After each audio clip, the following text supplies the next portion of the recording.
سرویکل کینسر یا د زنانو د بچیدانۍ کینسر د ډاکټرانو په خبره چې په نن وخت کې ډیر زیات عام شوی دی او په نړۍ کې پاکستان هغه درېیم ملک ګرځېدلی دی چې د هغې په جینکو کې یا ښځو کې دغه بیماري ډیره زیاته مخ په وړاندې روانه ده.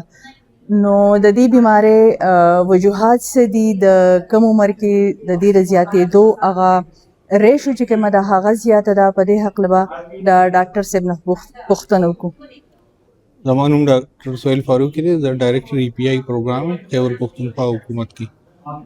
بیسیکلی سروایکل کینسر د زنانو دریم کامن کینسر دی په پاکستان کې، او دا دویم هغه کامن کینسر دی چې کوم ویکسین پریونټیبل دی. دې نه علاوه که موږ وګورو نو لیور سیروسس خبره موږ کولی شو چې هغه فرست کامن کینسر دی چې هغه د ویکسین د وجې پریونټ کیدی شي. او په زنانو کې چې موږ کینسر وګورو نو سرویکل کینسر واحد کینسر دی داسې چې دا ویکسین پریونټیبل دی. او د دې چې موږ په وجوهاتو باندې خبره کوو نو دا بیسیکلی د یو وایرس د لاسه کېږي ته موږ هیومن پیپلوما وایرس وایو.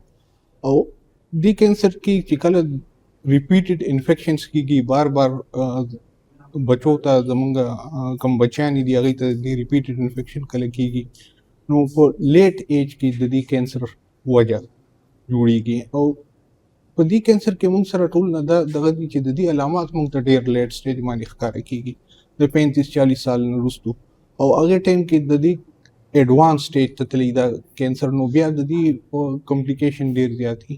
نو ټول نه بهتر شی دا دی چې موږ خپل بچو ته په ټایم باندې د هغوی د ودونو نه مخکې د دې ویکسینیشن وکړو نو هغوی موږ د دې کینسر نه بچ کړو. دا څه پیدایشي نقص دی؟ نه کینسر پیدایشي نقص نه دی. کینسر دا کینسر د وایرس د لاسه کېږي، او هغې وایرس انفیکشن چې کله وشي ماشومانو بچیانو ته خاص کر په زنانو ته نو هغې ته دا کینسر ډیولپ کېږي. دغه وایرس راځي د کوم ځای نه؟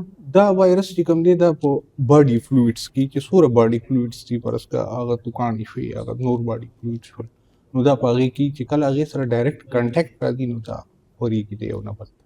د کم نه کم عمر پورې ماشومان یا جنکۍ افیکټ کوي؟